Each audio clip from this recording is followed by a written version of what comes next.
দেখো ভাইপো কত সুন্দর কথা বলছে। তারপর আমরা চলে এলাম কপাটার অর্ডার দিতে। তারপর দেখো একটা দাদা গাড়ি কিনেছে। তো আজকের গল্পে এইসবই থাকছে। তো হ্যালো গাইজ, গুড মর্নিং। আজ হচ্ছে 75 হার্ট চ্যালেঞ্জের 18 দিন। তো দেখতে না দেখতে 18 দিন হয়ে গেল। তো যাই হোক, প্রথমে রানিং করার পর কমপ্লিট করলি, কারণ রানিং আমি প্রত্যেক দিনই করি প্রায় 1.5 থেকে 2 কিলোমিটার। তারপর এখানে যে পুল আপ যে ব্যায়ামগুলো আছে ঝুলে, সেগুলোও করি।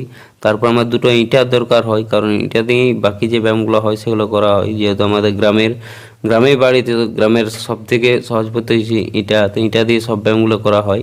তারপরে ঘর আসি নিয়ে বুট আর গুড় খাই, তারপর দোকান চলে যায়, কারণ এই কপারটা আমাদের অর্ডার দেওয়া ছিল, ওই জন্য অর্ডার দিয়ে দিই।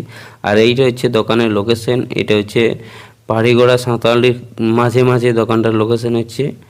আর এইখানেই যেহেতু আমরা রঙের সব কিছু সামান এখানেই কিনেছি, আর যত কাজ হয় সব এখানে কিনি। তারপর আমি আর বাবা হোটেলে চলে এলাম, কারণ প্রায় 1:30 হয়ে গেছে। আর এখানে এসে নিয়ে আমরা দুজনেই আগে খাবার খাইলি। তারপর সেলুনে চলে যাই, সেলুনে যেয়ে নিয়ে দাড়িগুলো জিরো করি। তারপর আমি চান টান করে বিকালে 3:30টার সময় বিকালের যে আমার রুটিন সেগুলো আগে কমপ্লিট করি।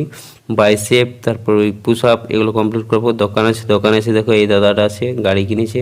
যাই হোক, দাদার সঙ্গে গল্প করলাম। তারপর চলে আসি আমি পিসি ঘর, কারণ পিসি ঘর অনেকদিন পর আসছি। তো দেখো ভাইপো মানে ভুলে নাই।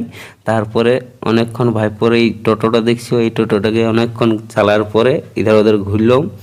তারপর আমাদের খাবার সময় হয়ে যায়, রাত্রেবেলা মাংস আর রুটি খাই, যেহেতু সবাই জেনে মাংস পছন্দ, জেনে মাংস হয়েছে।